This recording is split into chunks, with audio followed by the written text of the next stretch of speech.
Shalom, and welcome to another in our series of podcasts from Temple Beth Am, a dynamic center for conservative Judaism in Los Angeles. You are listening to a teaching with Rabbi Joel Rembaum. So last week I mentioned to you, and we looked at how embedded within Amos's writing, there are little poems. And I did some research on that, and because it was actually for the last week, I was trying to figure out, what does that mean? So let me articulate the question, and I can tell you right now in advance that there is no absolute answer to it because nobody knows for sure. As a professor who used to teach, none of us were around at the time. Is that right? To see these prophecies, in the living color, so to speak. And as the professor said, was you there, Charlie? No, I wasn't. Okay, I may be approaching 81 years of age, but I was not there, I guarantee you, during the days of Amos. My professor was Amos, may he rest in peace, but that's another story. All right, so here's the point. I'm going to read it. I put together a little, some notes, so if I look down and not into your deep, dark eyes, you will forgive me. So poetry is present in the prophecies of many biblical poets, including Amos. The as yet unanswered question is, did the prophets use poetry for impact while speaking their messages? Did the prophets write down their prophecies, either before or after they spoke them, and incorporate the poetry into their messages that were otherwise more prosaic than poetic? Did someone else later on rework existing texts of prophetic messages and incorporate poetry that at that time? All right, so those are the questions. And it's difficult to answer them. We know of one poet who had, I think I mentioned this last time, who did have a secretary. And that was Baruch, who was the secretary of Jeremiah. But other than that, we have no mentions of anything like that. So I want to give you an example of a prophet who spoke something to the people and then wrote it down and then read it to the people. Do you know the name of a prophet who first spoke something to the people and then wrote down everything that he had spoken and then read it to the people? I bet it's Isaiah, but I don't know. Would it be Moshe? Yes. Oh, boy, this person, I must tell you, Tybal, you are on the ball. All right, yes. So listen. All right, I'm reading straight out of Exodus chapter 24, Exodus 24, verses 3 to 7, if you want to follow along. Okay, Exodus 24, beginning verse 3. Vayavo Moshe vayisaper la'am et kol divrei Adonai, et kol hamishpatim, vaya'an kol ha'am kol echad vayomru, kol ha'devarim asher diber Adonai na'aseh. Moses went and repeated to the people all the commands of Adonai and all the rules. And all the people answered with one voice, saying, all the things that Adonai has commanded, we will do. Okay, so this is all done orally. Okay, then, verse 4. Vayichtov Moshe et kol divrei Adonai, vayishkem baboker vayiben mizbeach tachat hahar, u'shtei misrei mitzeva, lishnei misar shivtei Yisrael. Moses then wrote down all the commands of Adonai. Early in the morning, he set up an altar at the foot of the mountain with 12 pillars for the 12 tribes of Israel. All right, so Moses first told them the commandments, and this is not just the 10 commandments. This is everything you read in chapters 20, 21, 22, and 23 of the book of Exodus, including the 10 commandments. All right, so that's all now written down. All right, now, Vayishlach, etc., he designated some assistants among the Israelites. They offered burnt offerings and sacrificed bulls as offerings of well-being to Adonai. Then verse 6. Moses took part of the blood and put it in the basins, and the other part of the blood he dashed against the altar. Now, verse 7. Vayikach et sefer habrit, vayikra be'oznei ha'am, vayomru kol asher diber Adonai, na'aseh v'nishma. All right, so Moses took the book of the covenant. What's the book of the covenant? All the rules and regulations and the laws that he had written down. He had a book. It wasn't a stone. It was probably parchment. Okay? And he read it in the ears of the people, and all of them said the world famous remarks, Na'aseh v'nishma, right? We will do and we will hear. All right, and by the way, remember at the beginning of this, the end of chapter 3, they already said Na'aseh. So they actually affirmed their commitment to the Torah twice. People forget about that. But you see what happened. Moses said it, and then he wrote it down, and then he read it. So the question is, did the prophets do this? Okay? Did the prophets say a prophecy, and then rush and write it down, and then perhaps use it again somewhere and say it again? We don't know. Nobody knows. All right, but here's the point. What I just read, of course, Moses doing that is a very special occasion, the giving of the law at Sinai. The question is, does this reflect how prophecy worked in biblical times? Now, there is no poetry here, but this notion of speak then write, was that the way it worked? And perhaps is this not an insight on how prophets operated? So if so, then, if the poetry was not there when the words were first spoken, could prophets have incorporated the poem into a written version afterwards for greater impact? Or, of course, the poet perhaps actually had the capacity to speak poetically. And one wonders, was this perhaps a hallmark of the prophet? And then, after they spoke poetically, they would run immediately after speaking and write it down, as Moses did here. Okay, the point is it not possible that actually the ability to speak poetically was a skill that was part of being a prophet? And maybe that's something that defined the prophet along with the message. Okay, but I have more to share with you on that. All right.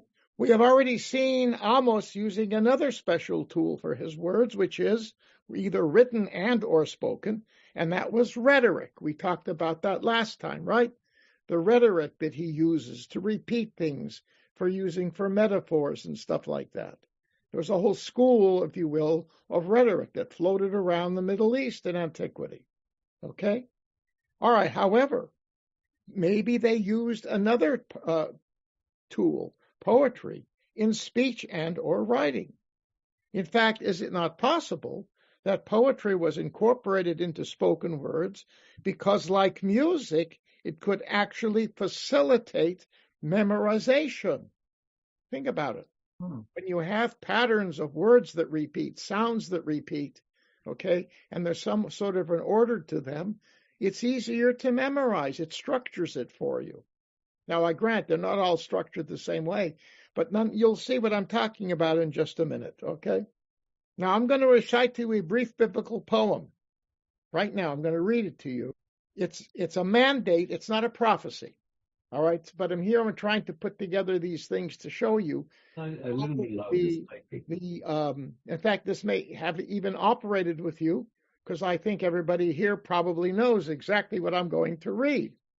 Now, what I'm going to do, I'm going to read it first, highlight what I believe to be the poetic elements while I read it, okay? And then I'm going to analyze it. Now, you may find this if you have your Bible with you. Deuteronomy, Devarim, chapter 6, beginning at verse 5. First, I'm just going to read it. And I'm going to put some emphasis on the proper syllables. You've heard that line before. All right, here we go. Which chapter? Chapter 4? Chapter 5. What? No, chapter 6. Oh, chapter 6. Something. Verse 5. Okay. 6, 5. All right, here we go. Ve'ahavta et Adonai Elohecha v'chol levavecha u'v'chol nafshecha u'v'chol me'odecha ve'hayu ha'devarim ha'ela asher Rabbi, it's mitzabecha asher ani anochi mitzabecha hayom al levavecha v'shinantam levanecha v'dibarta bam v'shivtecha bebeitecha Uvelechtecha vaderech, uveshochbecha bekumecha, uvekumecha, ukishartam leot al yadecha, vehayu letotafot bein einecha, uchetavtam al mezuzot beitecha, uvisharecha. Right. It's a poem. Did you realize that? Oh, yeah. It's a poem. And I can tell you, it's easily memorized because of that, especially all those echas. Echas, yeah. Let's analyze it. Everything is echas. Absolutely. Ve'ahavta, all right, et Adonai Elohecha, hecha, and the verse and it ends me'odecha, and in between belechtecha, belevavcha, uvechol nafshecha, right, v'cha. Shecha, ubechol me'odecha. All right. So you have rhyme, one long clause, 4 words, and structurally a series of 3 2-letter mini clauses.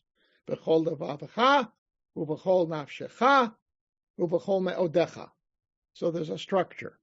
The next line, less poetic. The next line, v'hayu hadvarim ha'ele asher onochi mitzabecha hayom al vavecha.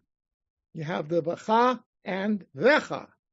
Now, the next line. Now here, this is heavily poetic because you have sounds. You're going to have a structure. Notice, it actually is 5 mini clauses with 2 words in each one. Vishinantam levanecha, v'dibarta bam. Vishinantam levanecha, v'dibarta bam. There's another new sound in here. Tam, bam. V'shivtecha beveitecha, uvelechtecha vaderech, uveshochbecha uvekumecha. Okay, so you've got a whole series of sound repeatings, sounds that you've heard in the other lines, plus 2 new sounds, tam and bam. And you're going to hear that's going to come back right away. All right, now the next line, the next verse. Ukishar tam. There's that right? Tam, bam, tam. Leot al yadecha. V'hayu letotafot. Bein einecha. All right, so you have a new sound. Fot, ot, bein einecha. But you got yadecha and einecha. All right, now the last line. Uchetav tam, right? Ukshar tam, the line before. Uchetav tam, al mezuzot, totafot, mezuzot, beitecha, uvisharecha. You get a sense of all the repetitious sounds. There are unique structure and unique poetic structures, and I want to suggest that this is a poem.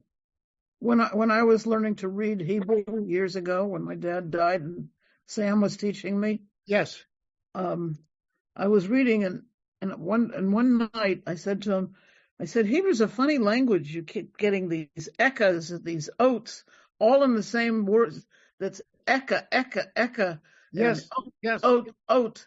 Yes. And he laughed at me and he said, yeah, that's the way it is. You'll learn more as you go along. Yeah, I mean, yes, and it's structured that way. But here's the thing: this is a very important passage, because it is repeated later on in a almost verbatim plus some additions in verse 11, in chapter 11.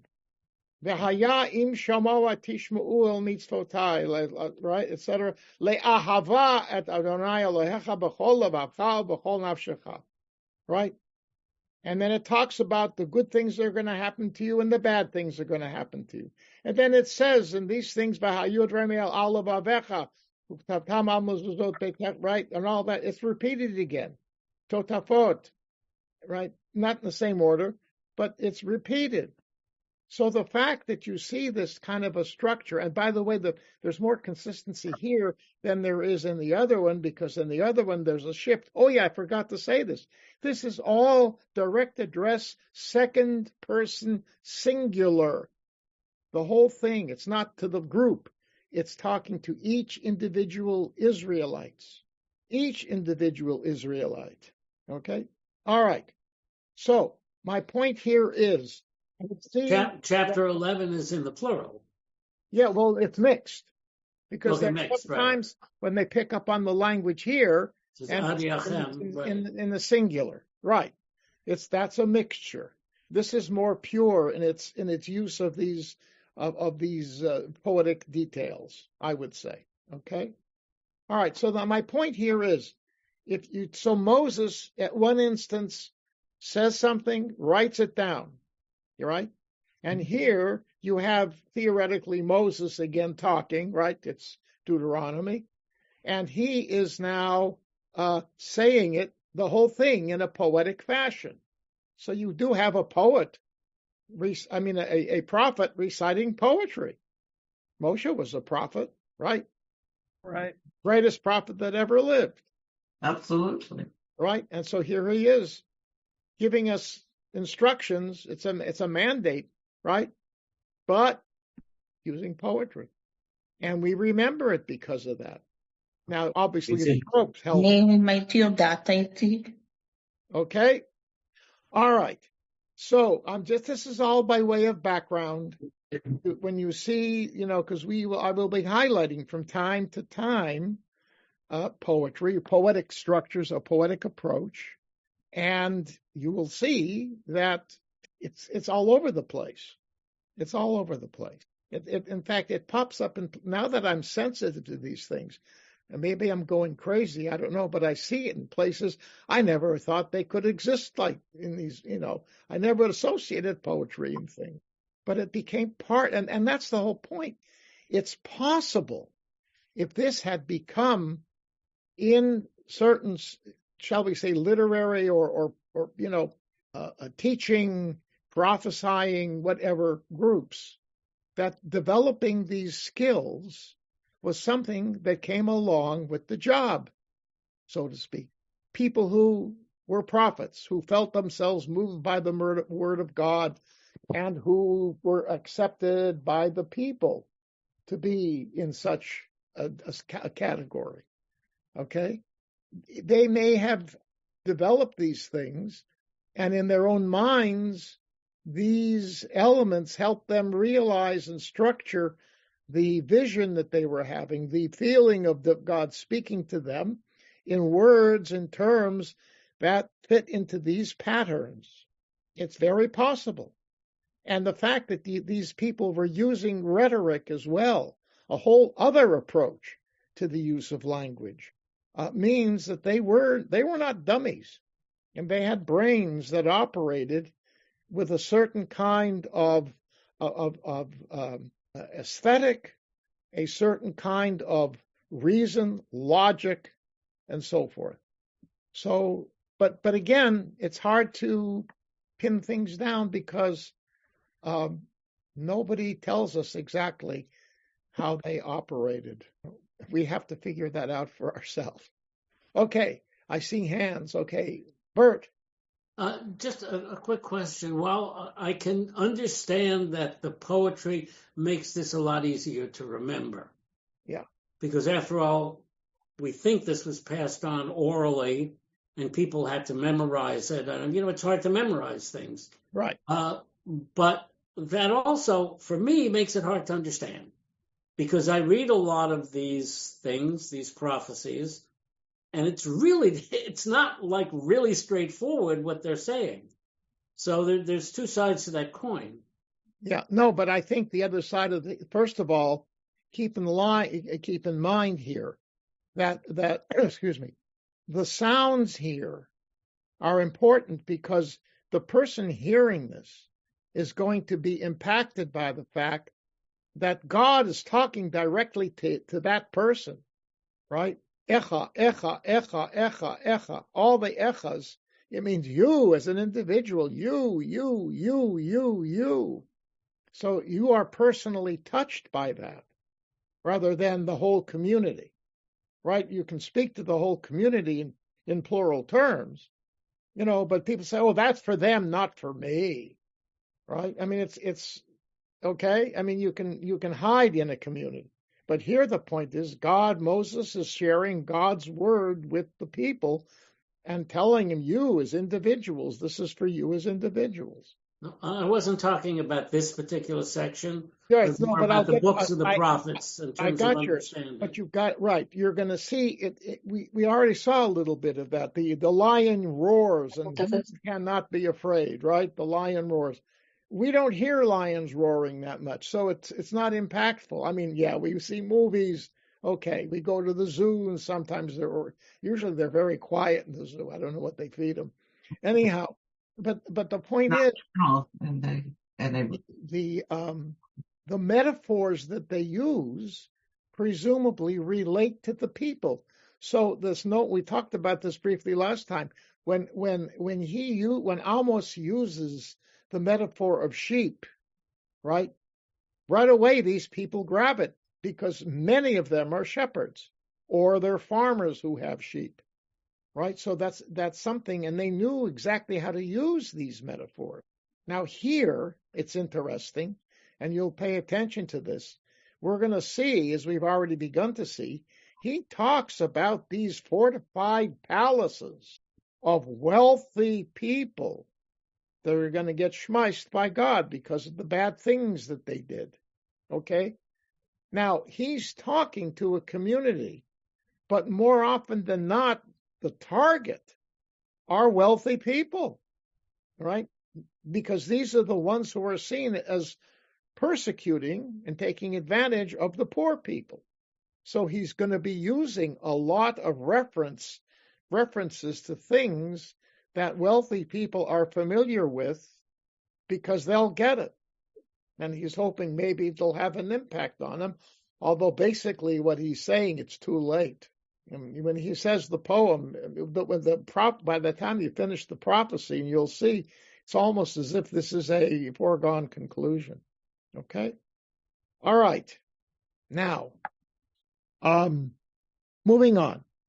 We are now on chapter 1, verse 5. We're still dealing with the Arameans. All right? Okay. Where is it after Yoel? You say it's the early prophets, isn't it? What? Oh, no, never. I'm sorry. I asked my husband a question. Sorry. Okay. All right. So this is the Arameans, right? And just to quickly review, what was the bad thing they did? Let's go back. Gotta go back. The bad thing that they did. They treated Gilead. Because, right, they tore up Gilead. All right, they tore up Gilead, which was an Israelite settlement at that time. It was part of Israel. Okay, they tore it up. They did bad things. And the Arameans, as we were talking about, were powerful enemies of Israel during the 9th century. And it continued to a certain degree into the 8th century when Amos lived. So this is relatively recent. All right. So now, and we said that God would send fire. Go back to verse 4. I'm going to send fire to the house of Hazael, and it will destroy the fortified palaces of Ben-Hadad. Okay, and Ben-Hadad and Hazael are father and son. Oh. That's the dynasty. That's the dynasty.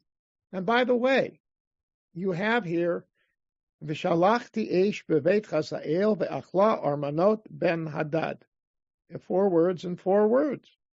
And both of them deal, and it's a repetition, right? It's parallelism, which is standard operating procedure for poetry in the Bible. And that the reference in each case is to a structure, a palace, the house of Hazael and the Armon of Ben-Hadad, or Armanot. My goodness, he must have had multiple palaces. Okay? So there you see it right there. That's a little poem. And it continues. Now, verse 5. Okay, now he's going a little bit further than simply the homes of the rulers that on which God is going to wreak his anger. V'shavarti briach Damesek v'hichrati Yoshev bikat Aven v'tomech shevet beit Eden. All right? And I will smash, that means break. It's not shibart. I will break the gate bars of Damascus and wipe out all the inhabitants from the valley of Aven. Okay? And the Galu Am Aram Kira, Amar Adonai. And the people of Aram will be exiled to the town of Kir, says God. Okay? So here again, poetic structure. I'm going to break the gate bars of Damascus, and I am going to destroy those or whoever the inhabitants in Bikat Aven, and I'm going to destroy the ruler, the person who holds the what do you call it, the stick of a leader, right? Help me here. What's the word? Scepter. The scepter. Thank you. Right. From the house of Eden, and they will be exiled together. So you have this repetition, okay, of different elements that are to be done. All right, and now, but some interesting observations before Excuse me, where is Kir? Is that some kind of I'll get to that. place? I will get to that. Okay. Yeah. I see your hand, Tybal. Just a second. All right. So remember, Damesek was the Damascus. This was Aram Damesek is what was called. This was the Aram where Damesek is the capital. So that's going to be destroyed, and he's going to destroy those who live in Bikat Aven. Now that's an interesting term. What does Bikat Aven mean? Bik'ah is a valley. Aven means sin. All right, so it's talking to we're talking about geography here, right? Damesek, Bikat Aven, Eden, and Kir. So this is a shift. The common theme here is different locales. So Bikat Aven, what does that mean? Is that avon be'ayin, lo be'alef? Aven means evil, sin. Okay, it means sin. And so the question is, you call a place the Valley of Sin. That's not Midbar Sin in the desert in the Negev, right? That's different. That's Midbar Sin, Samach Yud Nun. Yeah, this is Aven. All right, the valley. I'll tell you what it is. What the best explanation is. Beka, of course, means a valley, right? Sin, however, is very interesting. There is a place in what is now the Beka Valley in Lebanon. Right. Now you see the root of the Beka Valley? Yeah. It's the Arab form of Bika. And it's the Valley. Okay. But the point is, the Valley of Sin, there was a place there at that time called Baalbek, Bikat Baal, the Valley of Baal. Baalbek still exists. I've been there. Yes. Yeah. Baalbek. Ancient. Right. Ancient Baalbek. Yeah, it's a location. Yeah, it's up in the mountains. Okay. Well, but down below is the valley, right? I don't know. I've never been there. But Beckham is, again, it's interesting. And so the point is, Baal, the valley of sin, if it was originally Bikat Baal, right? The valley of Baal, what does the Bible sometimes do to references to Baal? Well, I'll give you an example. In the book of Samuel, in chapter 2 Samuel, chapter 2, verse 8, you will hear of a guy called Ishbosheth. Ishbosheth, sure. Ishbosheth was one of the sons of Saul. Okay? But however, if you go to 1 Chronicles, chapter 8, verse 2. It's called Ishbaal. He's called Eshbaal. Ishbaal. Eshbaal. So what you have happened here is the later source in Chronicles actually probably gives his original name.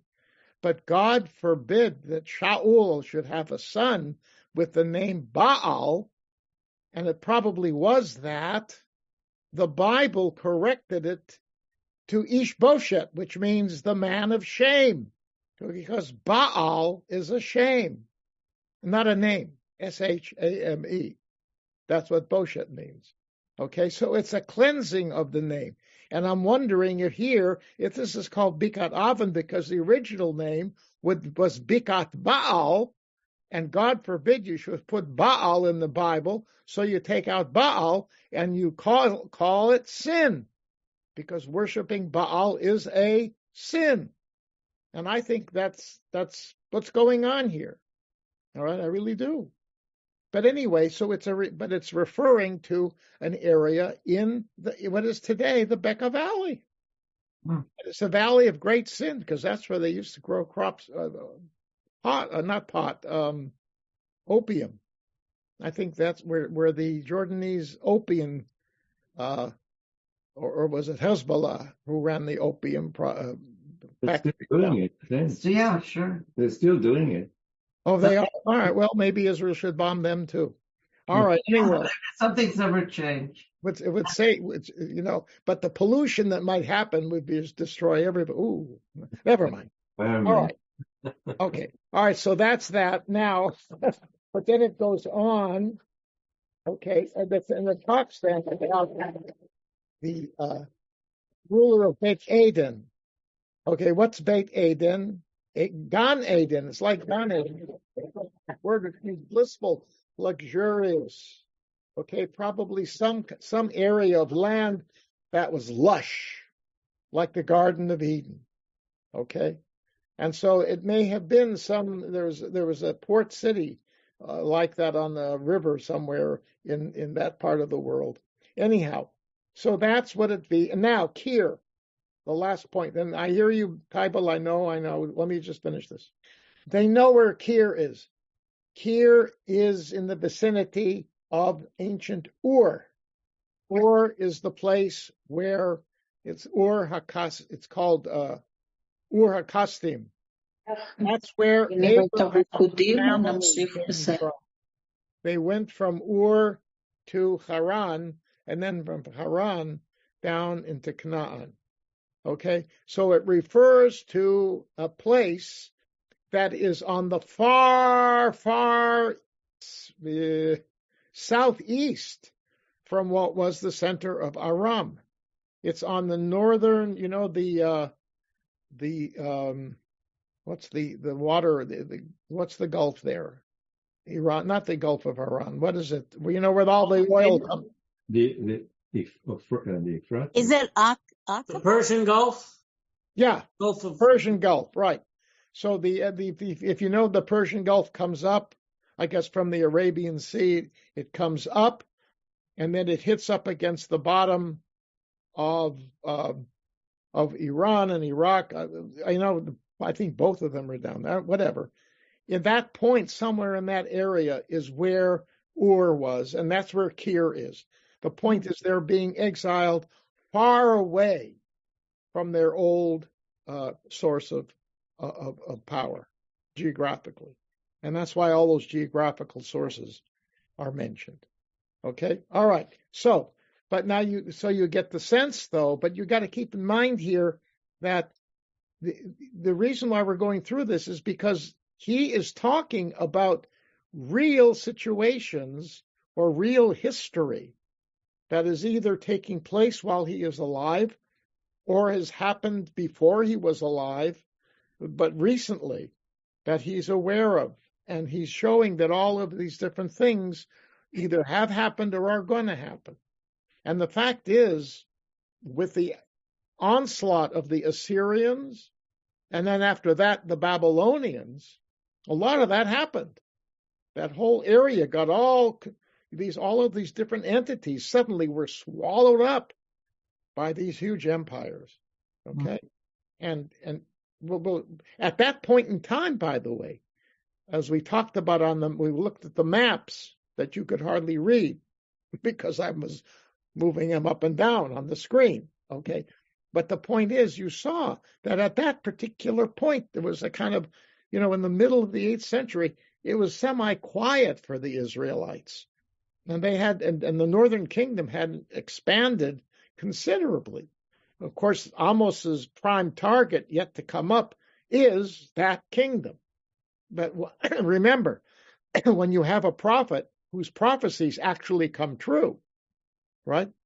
That gives that prophet a lot of credibility. And that's one of the reasons why this little 9-chapter book is in the Bible, because Amos hit the nail on the head. All that stuff just... Okay. Tybal, thank you for your patience.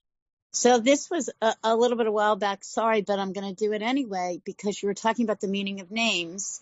When I was looking at the son's name for the palace that was destroyed in 4, it's got El in it. It's got God name in it. So what do we take from that?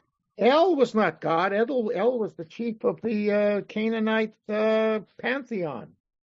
But all those names of the angels, like Michael, yes, because Gabriel, Raphael, yes, I thought yes, they were yes. for a different. They're not for the monotheistic God. No, it means that they took on that name and repurposed it.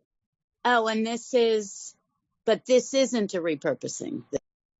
No, I mean, when you see it used in its original sense, it's the original, right? But when you see it used in a sense where it is totally within a Judaic framework, look, we call God El Elyon, right? In the Amida, we use it, El Elyon, Gomel Chasadim Tovim, etc., right? All right, well, that's used in the Hebrew Bible as a reference to God, to Hashem. But El Elyon, those two words are used in Canaanite liturgies to talk about the father, El, the great God, head of the pantheon, father of Baal. El Elyon. They borrowed it. Okay? As I said, it's called repurposing. Emeritus.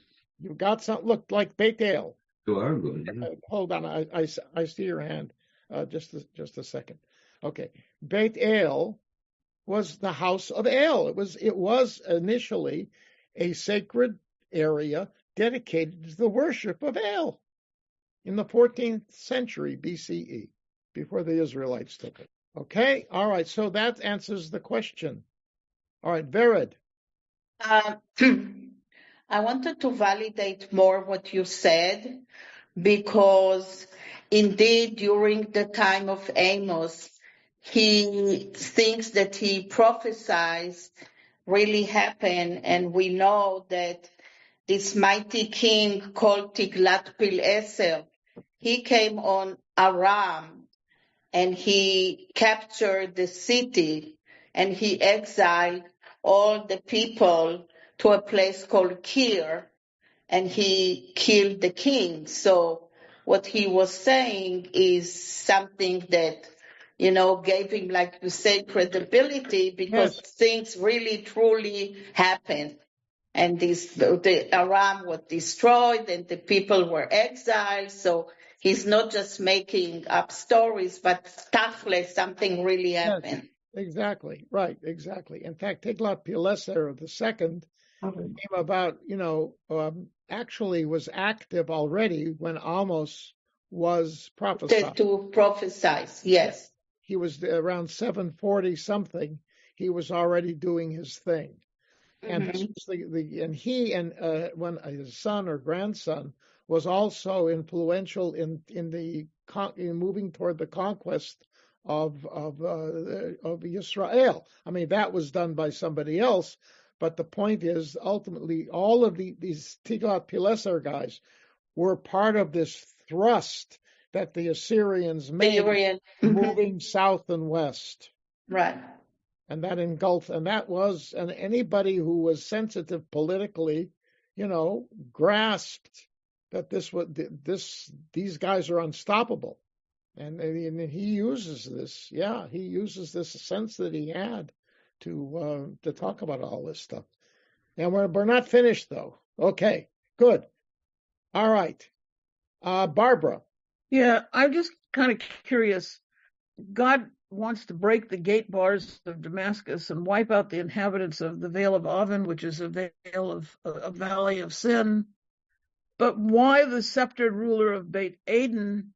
Because I would think Beit Aden was a good person, not a bad person. No, Beit Aden has to do it. It's a description of the area. The area was lush, like the Garden of Eden. Remember, so that doesn't mean that everything's good there. Just that area, that particular area is along the river. There was a lot of water, and it was lush. But the sceptered ruler was a bad guy. Nothing to do with the character of the guy. Okay, good. Thank you. Yeah. All right. Now, we're now going to move to our beloved friends, the Philistines. Okay. We all know the Philistines. Nice family. Some of them call themselves Philistine or Philistine, depending upon how they pronounce it. That was a joke. You're supposed to laugh if you want to pass. Depending upon if it's an EI or an IE. Yeah, right. Yes. All right, here we go. Chapter 1, verses 6 through 8. All right. Ko Amar Adonai al Shlosha Pishei Azah ve'al Arba'a lo ashivenu. Very relevant, very timely, is it not? Yeah. Mm-hmm. Yes. Al Haglotam Galut Shlema Lahasgir Le'edom. Thus said Adonai. Remember our 3-4 sequence here. Rhetorical style, right? Right? Not just 3, but even more so. 4.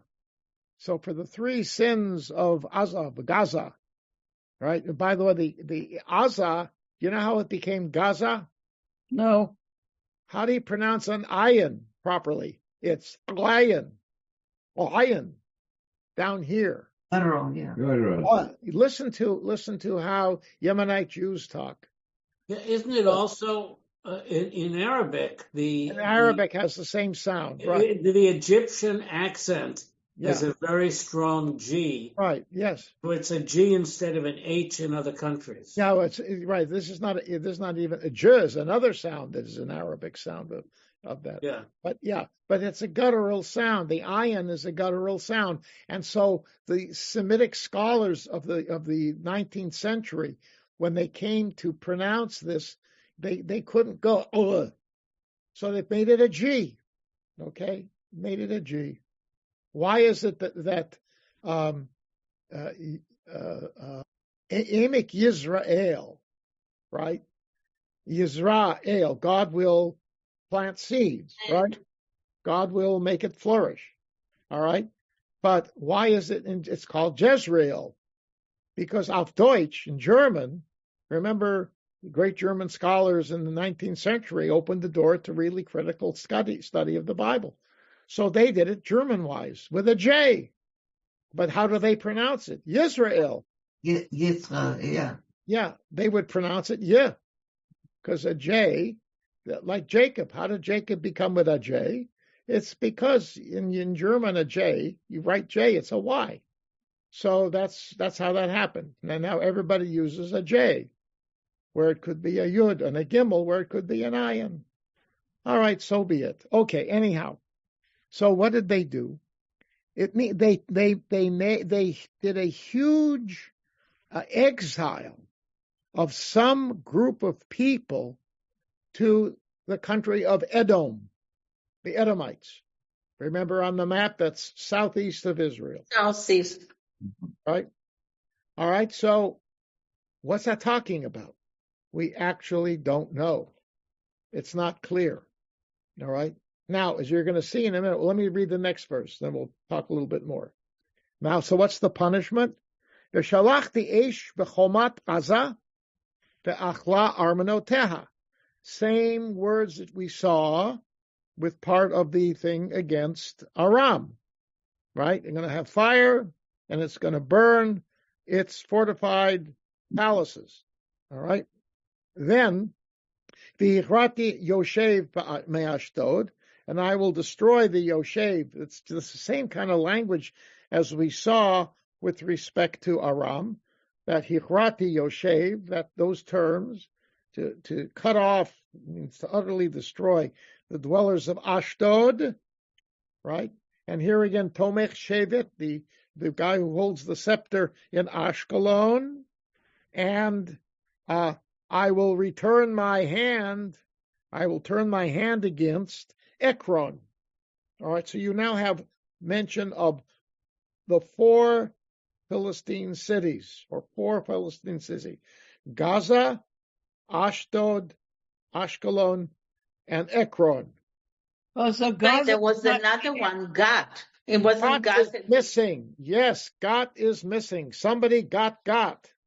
Or somebody gave gotta get. Or So Gaza, in this case, is only a city, not an area like we have with Gaza today. you're right, it's a city. Yes, of course. Yeah. It's just a city in I'm doing it area. again. I'm doing it again, but now I got better control over it. All right. See that now, everybody? You see the arrow pointing to that little dot, and next to it says at the top, GATH. Yeah.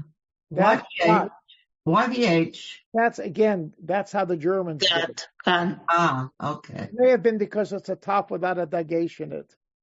And the Ashkenazim, the Ashkenazic Jews would call it gas. Yes. Gas, gas, like gas. All right, anyhow, that's where it was situated. But guess what? By the time Amos is giving his prophecy, it had been destroyed.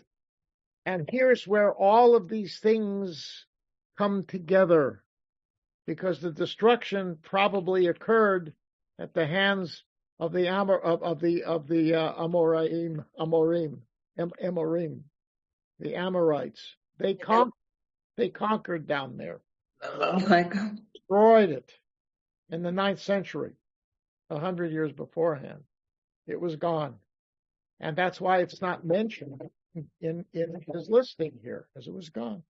And simple. Okay, so that's the answer. All right, but here the question is, what is this movement of population?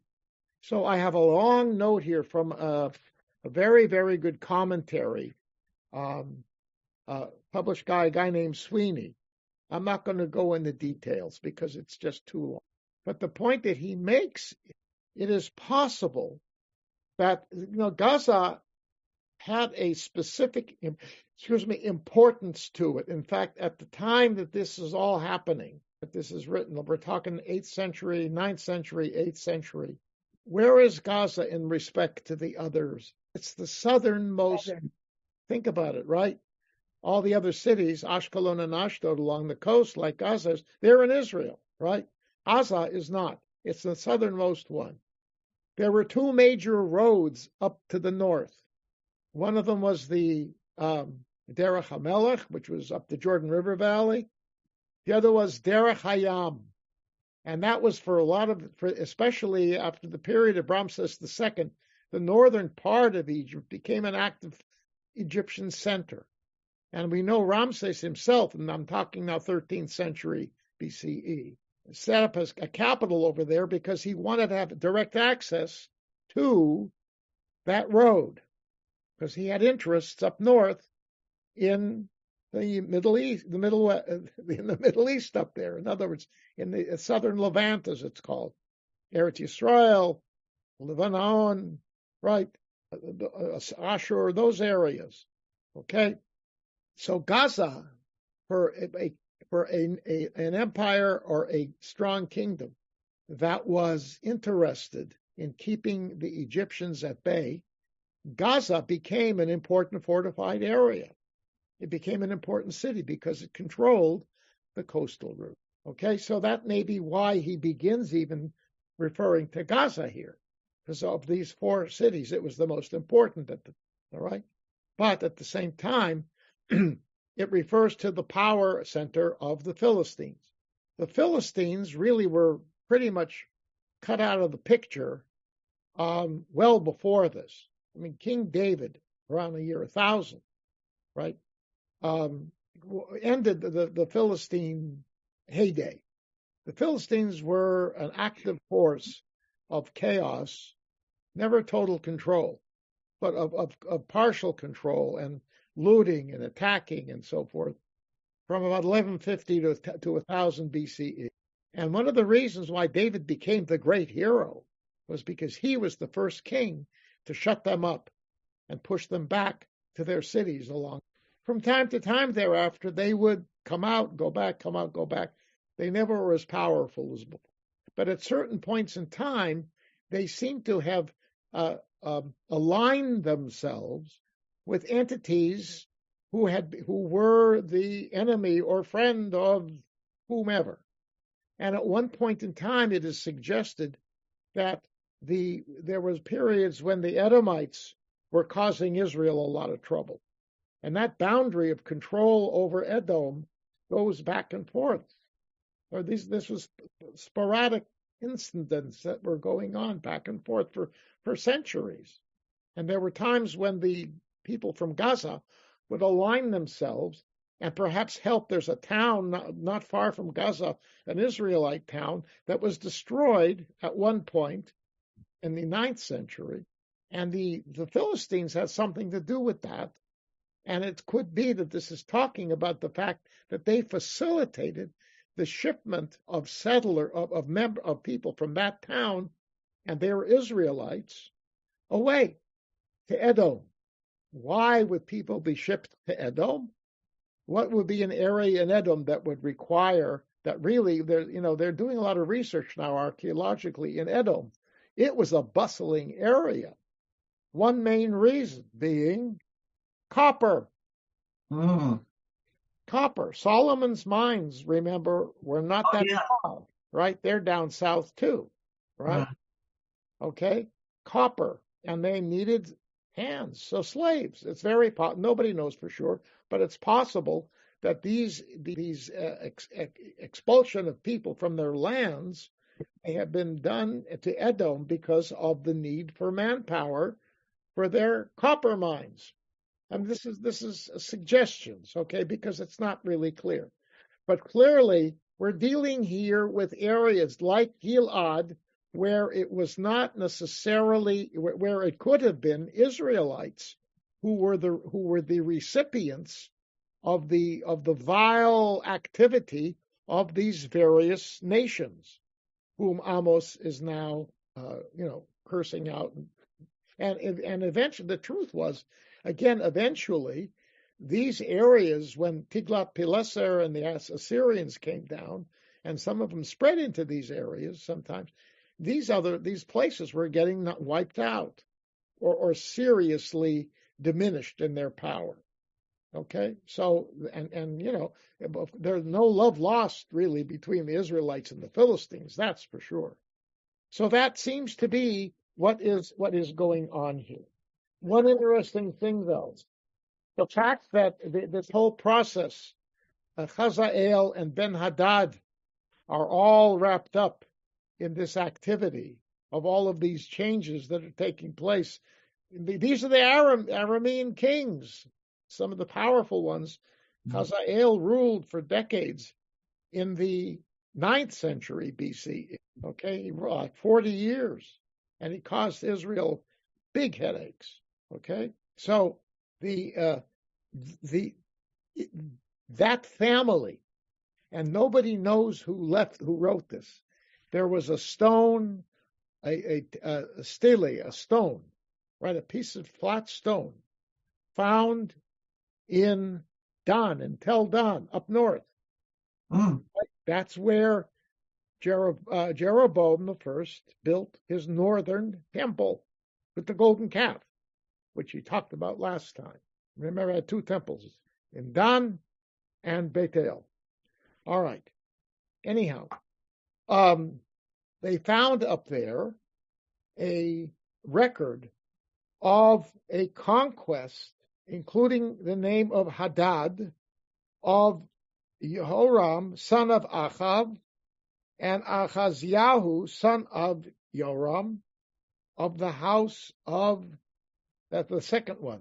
It's Achav, king of Israel, and it's Joram, son of Achav, king of Israel, and it says, I killed Achaziahu, son of Joram, king of the Beit David, the house of David. There's argument going back and forth if that's really what it says. The vast majority right now of archaeologists say, yes, that's what it says, because it's not quite clear. But that is what people are now pretty much saying. All right? Now, that was written sometime between 850 and 800 BC. That is the oldest reference to the house of David. There is no archaeological evidence for that title up until that point. Now, there are people, archaeologists in Israel, who claim there never was a Beit David. And he wasn't really a king. He was like a tribal chieftain. And these are Jewish archaeologists, mind you. All right? They're in the minority. They're really in the minority. And the fortress that was found near Emek HaElah, the Ella Valley Fortress, what it was called, seems to indicate that was built at the time of David or Saul. And even though the name is not mentioned, but it is large enough to require a king to build. So that may indeed be finally accepted as evidence of a kingdom that was in existence around 1000 BCE. But the name of Beit David does not appear anywhere until this stone from the 9th century. And it's all wrapped together. Right? We're talking about Philistine cities, and these guys, Hazael and Hadad, Ben-Hadad, they're all involved in that because the whole area, I mean, the Arameans were powerful at that moment in time. Okay, and they flexed their muscles. They were pushed back eventually. And as we said, ultimately wiped off. Goodbye. And not to be heard from again, by the way. Okay, very good. Moving on. We're making progress here. What time is it? Okay, over 20 minutes. Good. Now this is another thing. All right, now we're going to hear repetition. He's got a trope here that he's using, the prophet Amos. And again, there's certain similarities. Okay, and here again, we got to look at history and try to put them together. Okay, so here we go. We're now dealing with Sor, Tyre in English, Tyre, the Phoenician city. Now keep in mind something, all right? Who helped, according to the book of Kings, to whom did Solomon turn to help him build his temple? The king of Tsor, Hiram, Melech Tsur, Hiram, okay, the king of Tyre, a Philistine. I'm sorry, a Phoenician. We're talking 10th century BCE, okay?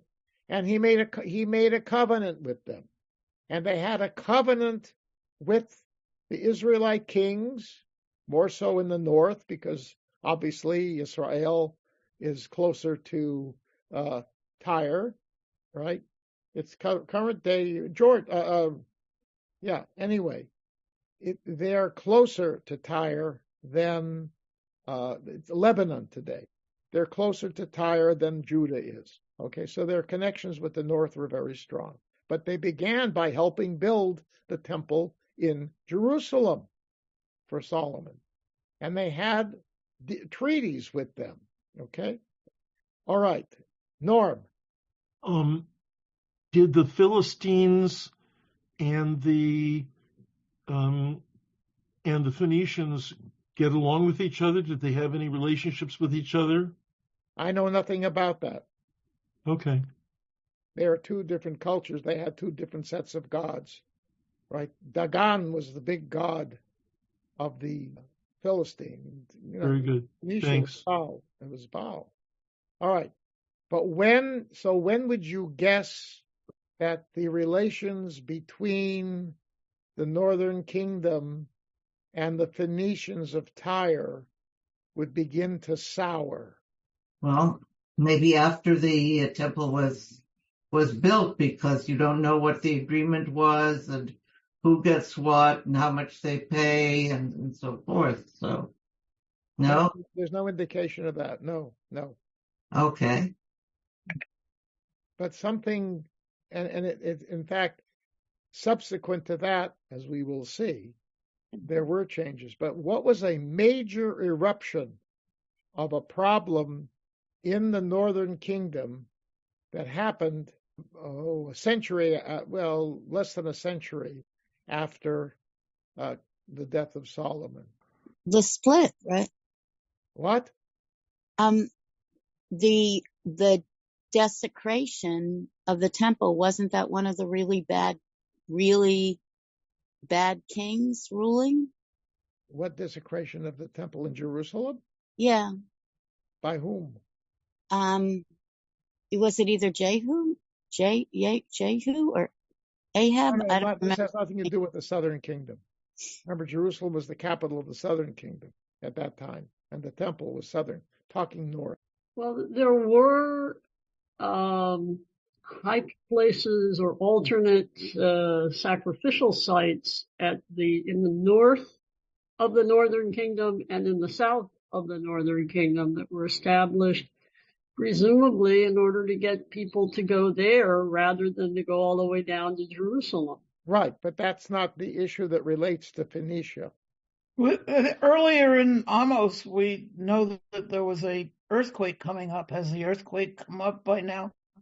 2 years before. This was happening 2 years before the earthquake. Who was, we're talking Baal business here. Who was a big Baal person?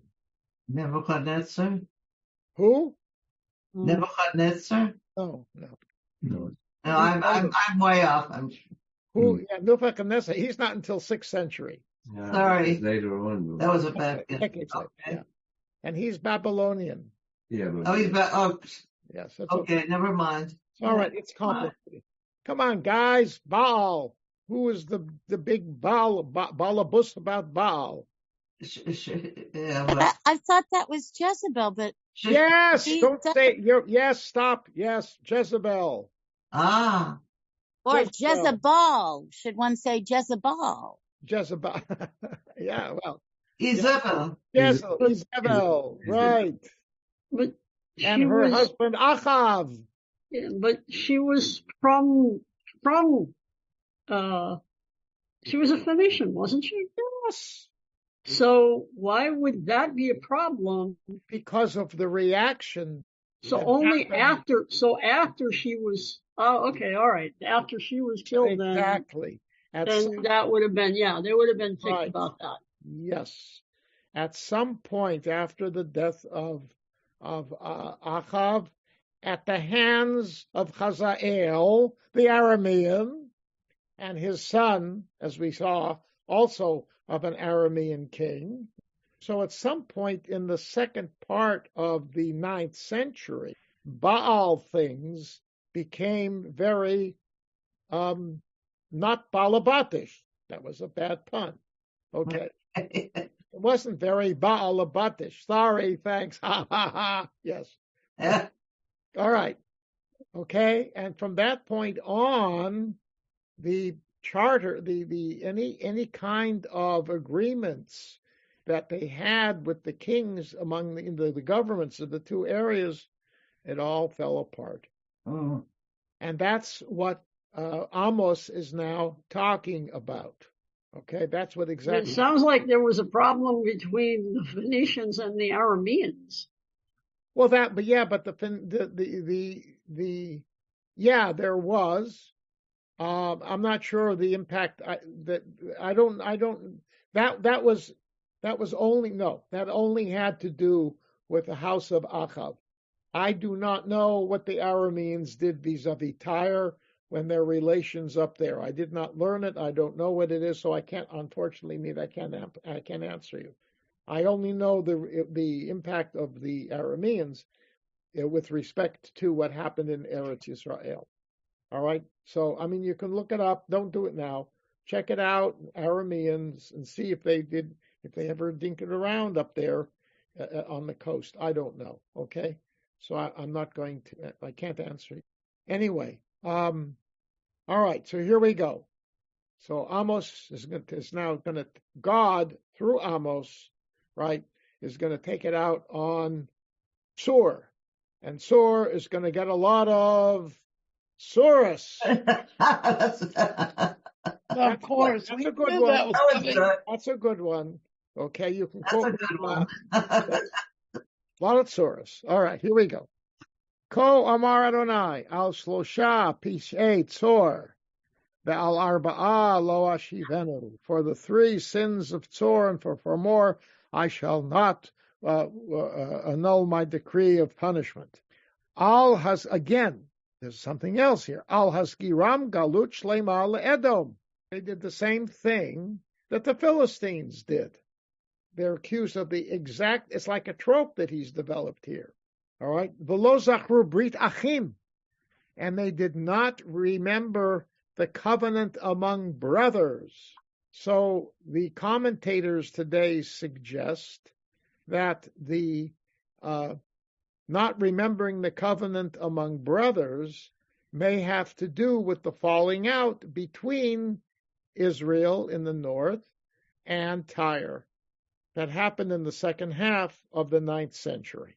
Okay, 100 years or so, no, less than 100 years before Amos. Okay, and so again the question is, what's this thing about sending a population to Edom? Again, it's possible that in some fashion, because of the bitter relations that developed, that the same thing happened, that the Tyrians were involved in some way with a destruction of population in the northern kingdom. In other words, they had political reasons. Who knows? Maybe they were working with the Arameans to keep the Arameans off their back. I don't know. But nobody knows for sure. It's all guesswork. But in some fashion, there seems to have been some kind of a pipeline of conquered people down to Edom, because they knew that they could get good money for these people, and these people could be used for something that ultimately they could benefit from, because they were producing copper that everybody used for their, goods, for whatever they needed it. So there must have been some, like today, political and economic dealings that were in the advantage of these different people to work with some power at the time that was doing those things. So they participated in the same thing. Otherwise, why would Amos refer to the same thing if he's just making it up out of his head? Nobody would relate to something that he's making. But on the other hand, if there were communities in the north or anywhere, but remember, he's ultimately aiming this all at the north. He's saying this in Beit El. Remember, he's saying all of this up north, so to speak. I mean, north of the boundary. Because remember, Beit El is not that far north from Jerusalem. All right, remember, we talked about that last. Okay? Anyhow, so it's a reality that must have happened. And so now he's using this again as an example about how God's going to get these people. And again, the prophet may have been very astute and aware of the political goings on there, realizing that the clock was ticking for them.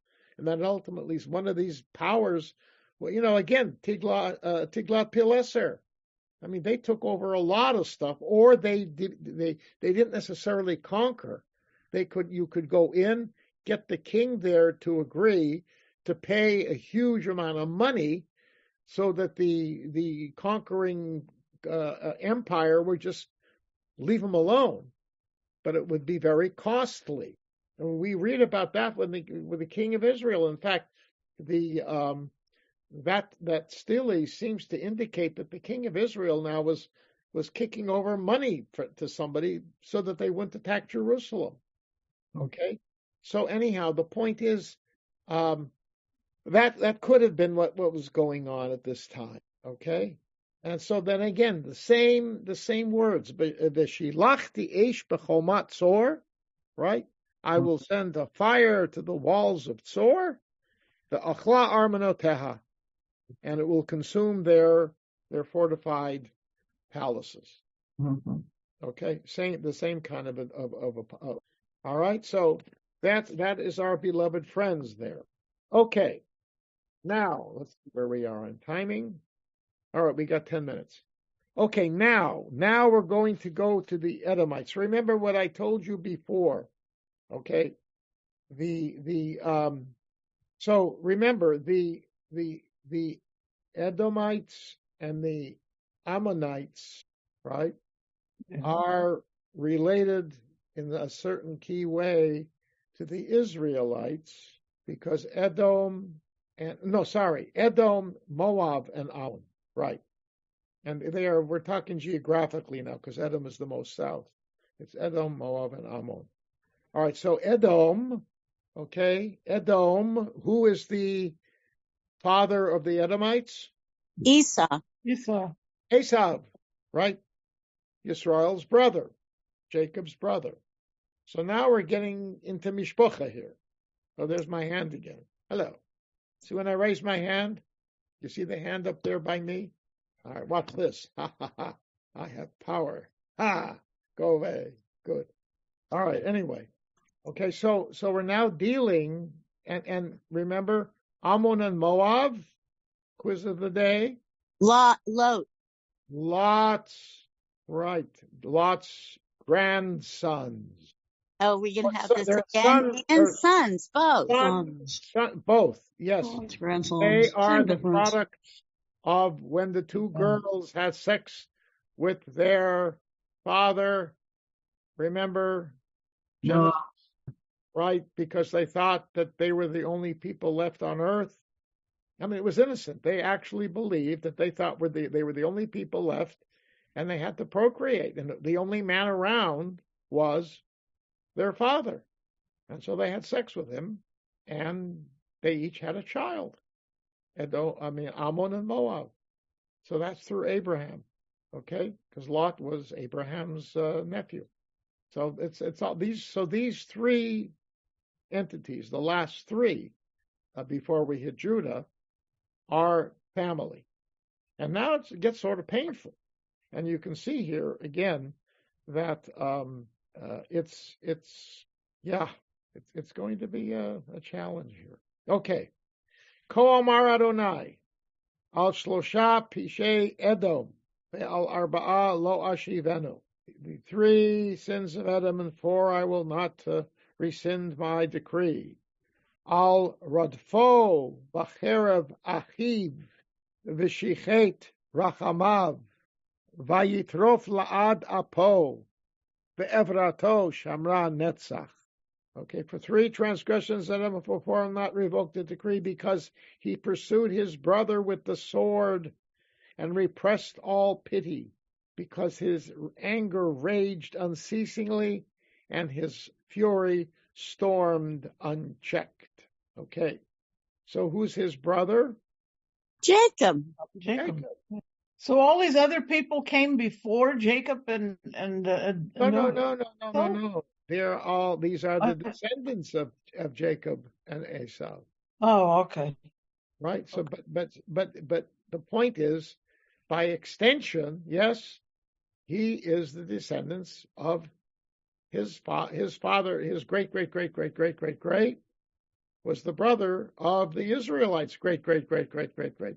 Yeah. So another brother, right? Another brother. So the brother reference in Tyre was more of a political, economic type of a brotherhood. But this now is getting down to Tachlis. This is blood brotherhood. And so the whole point here is it paints a picture of extreme brutality. Now there are those who interpret V'shichet Rachamav. Rechem has another meaning. The shorish, the root word racha, resh chet mem, right, on the one hand, refers to compassion, right? Rachamim. Yes? Compassion. But what's a rechem? A womb. A womb. And some suggest that it really should be read as they cut open the wombs of pregnant Israelite women. Right. Which is really, really, Nasty. absolutely, okay? And it makes more sense because Shichet Rachamav means that he corrupted his compassion. He corrupted his compassion. Okay, but that's relatively mild. It's not the same as Cherev, right? In fact, if you want to build on the notion of parallelism, it says they pursued his brother with the sword, and they, by extension, used the sword to cut open wombs, pregnant Israelite. And that way you have the parallelism. It makes sense to suddenly simply say Shichet Rachamav, that he corrupted his compassion, his feelings of compassion. All right, that's a bad thing, but it is not as graphic. If he mentions a sword in the first part of the verse, right, in the first part of the clause, Cherev, right, he pursued with a sword, and the sword, we've seen how these guys who sit on a horse and wield swords. I mean, it is horrific what they do, and they know how to do it, and those swords are sharpened like razors. There's nothing different from that back there. So I'm suggesting that the metaphor of the sword has got to carry over into the second part of Shichet Rachamav. And if you say that, and they cut open the wombs. Okay, Tybal. Sorry, but hearing this, given 13 months ago, I don't think if I'd read this before, it would have the same resonance. You don't have or Bielitsky? No, I'm saying the pogrom of the 7th of October, this verse. Yeah. It's just so hard to hear it. And you kept. Yeah, well, there it is. You dwelled on it a little bit, Rabbi. Yeah, well, no, but I was trying to make the point because you did. I'm sorry, I didn't mean that was not my intention, believe me. Right, but then it goes on. All right, it says Vayitrof la'ad apo. Again, his anger. It was, what's taraf mean? He swallowed. It tears, right? It's violent. Toref means to shred flesh. Sorry, Tybal. But the point is his anger drove him to be like a bloodthirsty person. So you see there's a commonality in those, and his anger, and he preserved his anger forever. Okay, this is it's like a chronic illness in him of violence, bloodthirsty violence, that has been carried on and on and on. Okay, and that's pretty nasty. And the fact is, I mean, I don't know. I as I say, I wasn't present when these wars were being fought, and you don't have all these descriptions identical. But the point is, there was a lot of enmity between Edom and Judah and Edom and Israel. There was. That's a fact. And so that's what's being reflected here.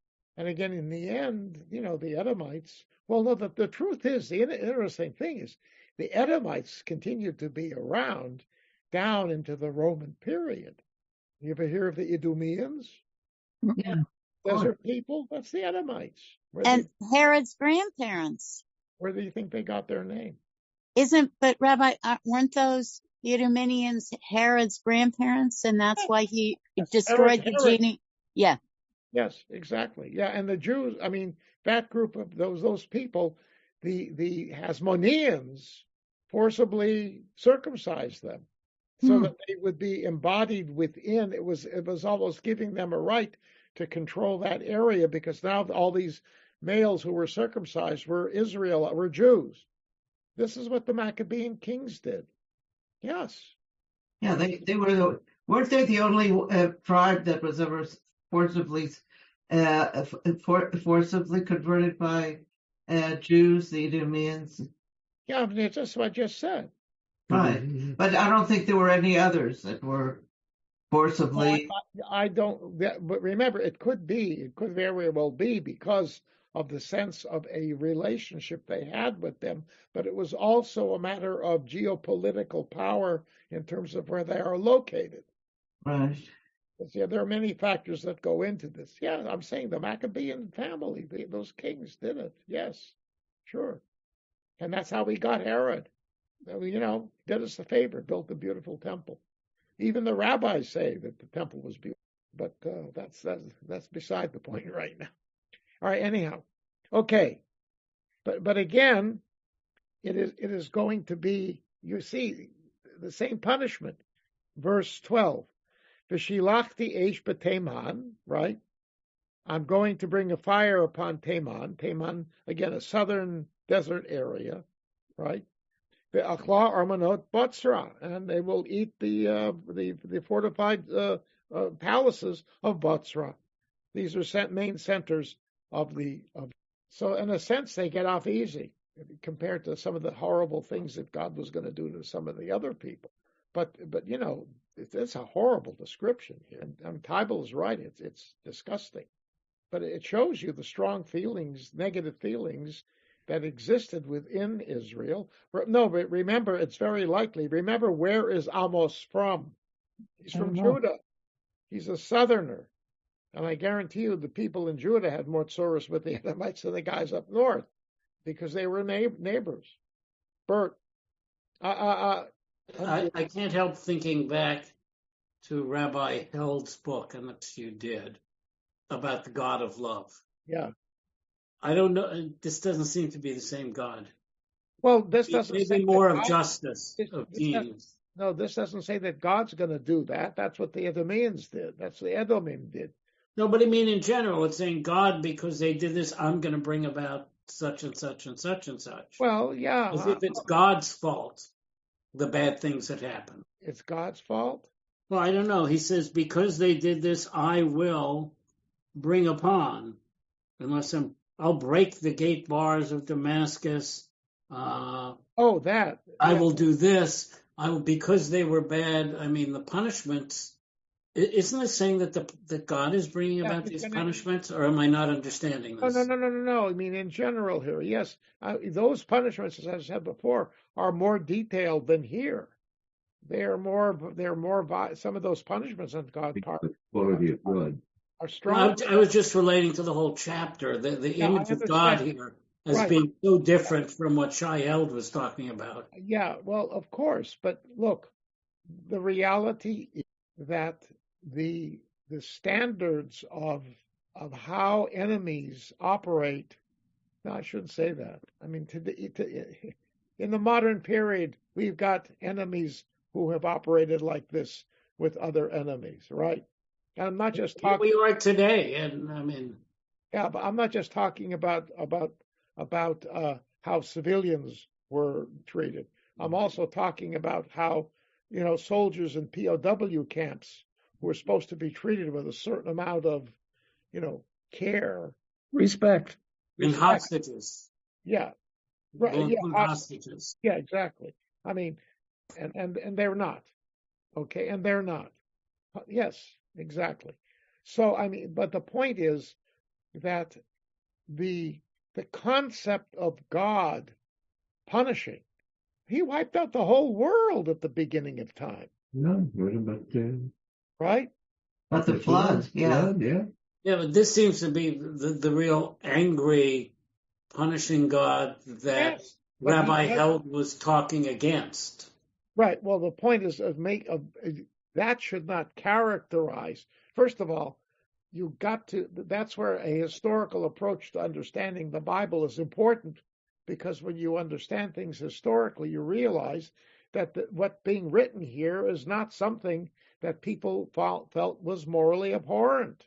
Okay, I don't think you had pacifists back then.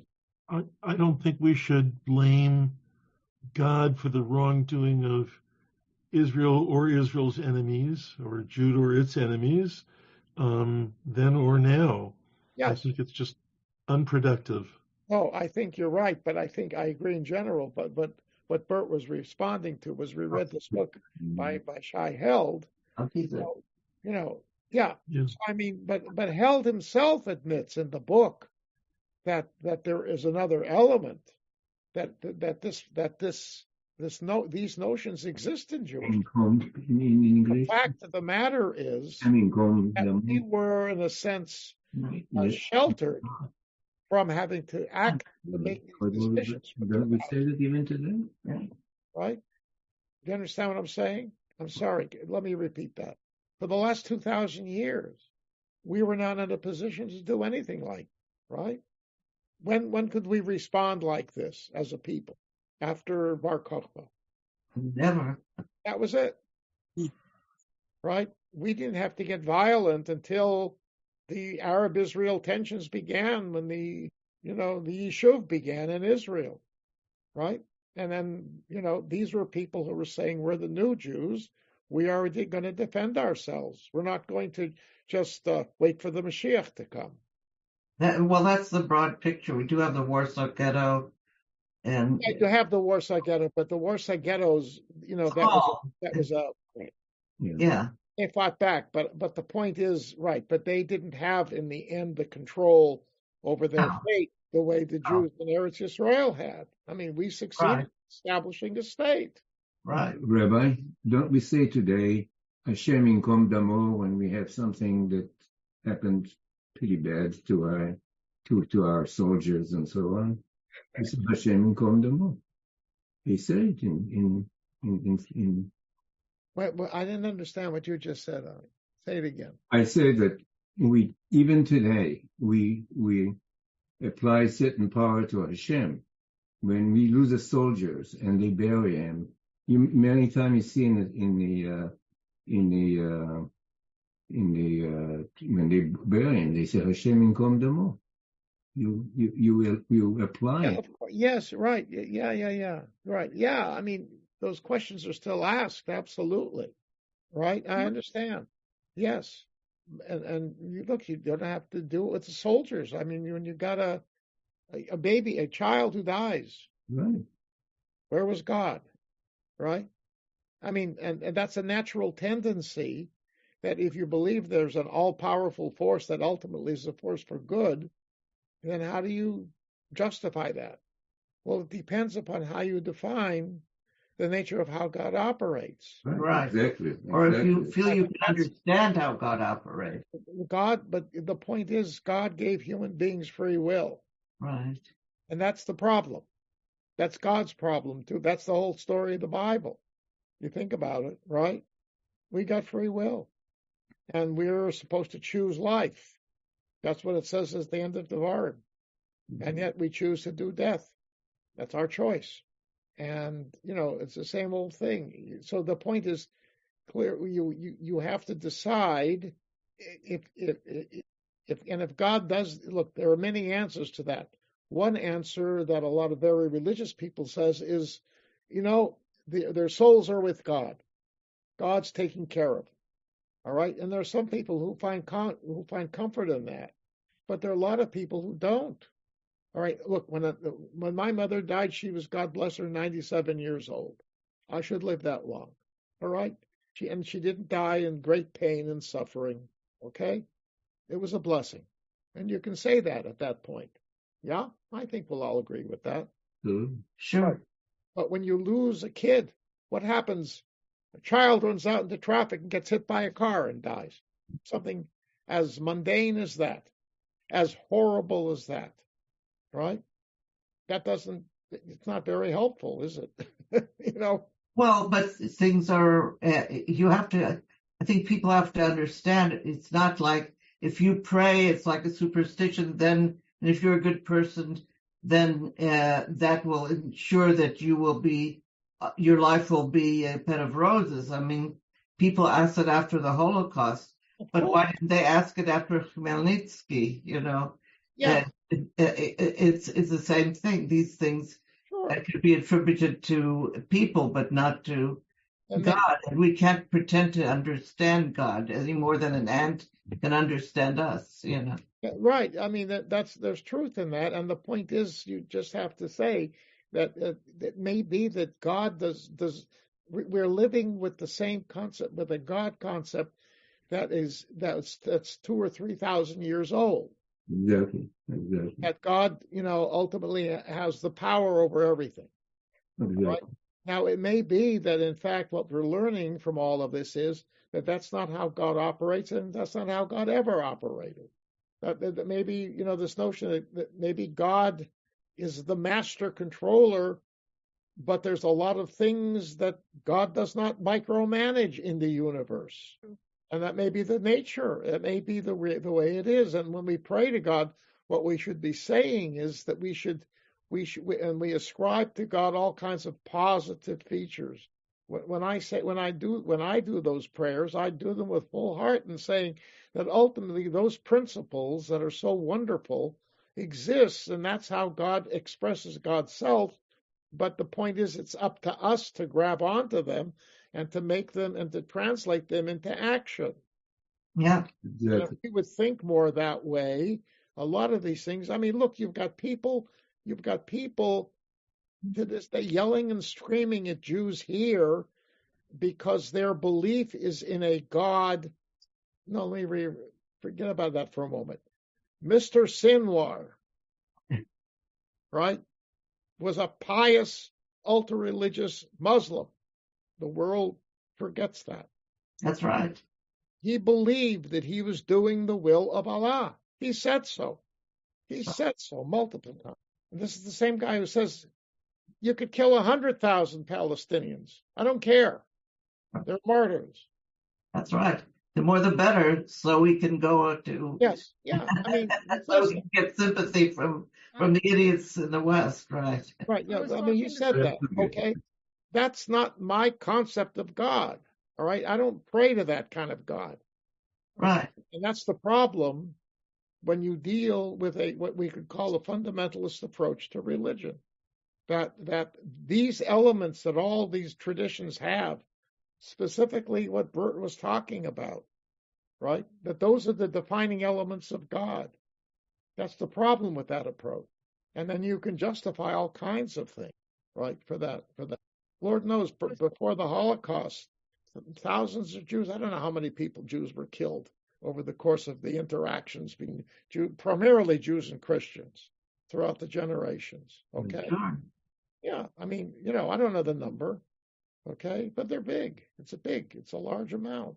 Huge. I mean, Khmelnytsky, I think he killed a third of the Jews that were living at the time. The Cossack Khmelnytsky, who in 1648. Oh yeah, well we don't know that. I don't take those numbers literally because nobody knows. Yeah, well, you're right though. There were lots killed. Well, I mean the Crusades. We have I don't want to get into all of that. No. I mean, everybody knows that the Crusades were not as bloody as were the centuries after the Crusades when you had the blood libels and those things. Okay? Yeah, well, they were much more bloody. But that's the point. Those people believed they were doing the will of God. Wait. Tybalt had her hand up. Okay, hold on. Barbara, don't go away. Tybalt. I would like your response to this question. You said free will, that's the problem with free will. And I couldn't come up with a really good analogy, so I know it's not a great analogy, but let me give it to you. Free will, human beings choose to drink. We have free will. We could choose not to drink, but we drink because there's a biological imperative. So isn't the problem the combination of free will and the lack of a biological imperative that would make human beings or some human beings behave differently consistently? I don't know. It's very complicated. It's too complicated. I don't know. Barbara, I can't answer. I was talking to somebody just a couple days ago that had worked in Gaza a couple years ago, and all these pro-Palestinian people that are anti-us. It's amazing because we were talking about how kids in Jewish schools are taught to love everybody and to be peaceful. But she said in the schools over there, young kids, right from the onset of starting in school, she saw them teaching them that Allah said they should kill the Jews. Of course. And so I'm not sure how we're ever going to get rid of Hamas completely, because if they're teaching these kids, 5, 6, 7, 8-year-old kids to go out and fight, how are we ever going to stop that, Oh, that's the problem. That is a good question. It's a really difficult problem, Well, I was at a very interesting lecture yesterday by Fleur Hassan Naum, who is a part of the Israeli consulate here she was a deputy, and she was a deputy mayor of Jerusalem, and her answer is that until the Arabs go through a Reformation similar to what the Christians went to, it's very unlikely that they will change their tune. We can take over their education, but we can't change what they believe to be their There's truth in that. Remember, I see, Bert, I see your hand, and we got to stop. There was an enlightenment of Islam from about 700 to 1100. Yeah. Right? Who was it that discovered Aristotle? Rediscovered Aristotle? Muslims. Mm-hmm. Who was it that rediscovered geometry? Muslims. Science, medicine. Who did Rembaum study with? Muslim doctors. And he was an Aristotelian. The medicine of the Romans and the Greeks. Okay? They were enlightened people. Then a reaction set in the 12th and 13th centuries, and the pendulum swung the other way. Okay? But Rabbi, I have a question. I've heard I've heard that statement in the past. Wait, AJ, hold on. Bert had his hand up first. Oh, I apologize. Yeah, go ahead. I just had two comments. One was, this is really an old story we're talking about. And one of the things about Amos shows us is that everything that's going on didn't start in 1948, and it didn't start in the 19th century. It's been going on a long time. That's right. I am, however, an optimist, and I can only remember some of our greatest enemies of the last 100 years who are now our close friends. Germany, Japan, Vietnam. Things can change. Things can change. And had you asked someone in 1947 or 1948, will the United States ever be friends with Germany? They probably would have said no. Would we ever be friends with Japan? They would say absolutely not. At the height of the Vietnam War, a lot of us lived through that. If anybody said, would American tourists ever be going to Hanoi and saying what a great city it is, and Ho Chi Minh City, we would have said absolutely not. So, as Mark Twain once said, reports of his death were greatly exaggerated. Well, I hope you're right. Look, I hope I'm right. I hope I'm not wrong. I agree, but I'm not saying it's gonna happen. Oh, I understand. I'm just saying we can't decide that it's not going to happen, and it'll only happen if people of goodwill make it happen. Well, that's the point. Yeah, AJ, go ahead. Regarding your statement about the wealth of information and quote rediscovery of the ancient Greeks and other ancient sources, I would point out that at about the time, shortly before the printing press was reinvented or refined in Europe, specifically in Germany, there was an exodus, a final exodus from Constantinople.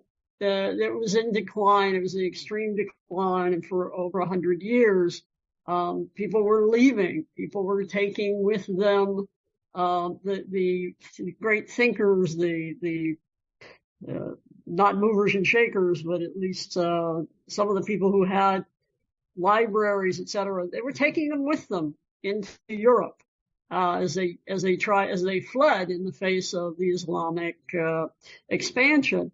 And I would argue that was the great, the incentive or the spark that gave rise to the Italian Renaissance, and why we saw that Renaissance in Italy, and not so much on the Iberian Peninsula, amongst the Christians on the Iberian Peninsula anyway.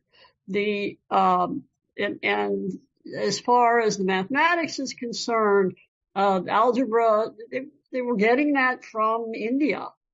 So, yeah, but it was the Muslims who were. The Muslims got that from the Indians and then translated it further into their empire. Why don't we continue this next? Wait, hold on. Wait. Let me respond briefly. I was not talking about you're correct when you're talking about the Renaissance. I was talking about what's called the Renaissance of the 12th century. In other words, you had throughout Europe, and I was really talking about the experience of the Jews in the Islamic world itself. Remember, you had Jews in Baghdad who were doing these things. Saadia Gaon was influenced by Islamic theology. And then you have the Jewish philosophers in Spain and North Africa, right, who were influenced by the philosophers that were being studied, and Arab philosophers who absorbed the teachings of Aristotle and Plato. They were there. No argument on that's what I was talking about. On the center. I mean, prior to that, even you go into Talmuds, the Bali, etc. No argument on that. Yeah, but my point though is that ultimately the great universities in Europe opened up. Remember, before the Enlightenment and before the Renaissance. You had universities studying these things in the 14th and 15th centuries before the Enlightenment took place. So all I'm saying is that the Enlightenment, in what we call the Renaissance, was a real deepening, and the invention of the printing press at that time actually was a major factor in its spread. So yes, I'm not denying what you say is correct. Absolutely. Okay, but it's that process of the absorption of ideologies and philosophies that really contradict or are not untainted by the theology of the ancient world. That was the Near Eastern world. Remember, you did have intelligent people in Greece, in Rome, back then too. And the same thing happened. The whole thing collapsed, right? Because for all kinds of reasons. And, I don't know where we are right now in the world in terms of that whole process. Collapsing. We've had a real enlightenment. Well, I don't want to get into it. It's getting late. Yeah, okay. All right, guys. Remember, next week, I'll send you an email. There's no class. You have been listening to another in our series of podcasts from Temple Beth Am, a dynamic center for conservative Judaism in Los Angeles. If you enjoy these podcasts, we invite you to write a review on the Apple Podcast site or wherever you get your podcasts. For more information about Temple Beth Am Los Angeles, go to tbala.org.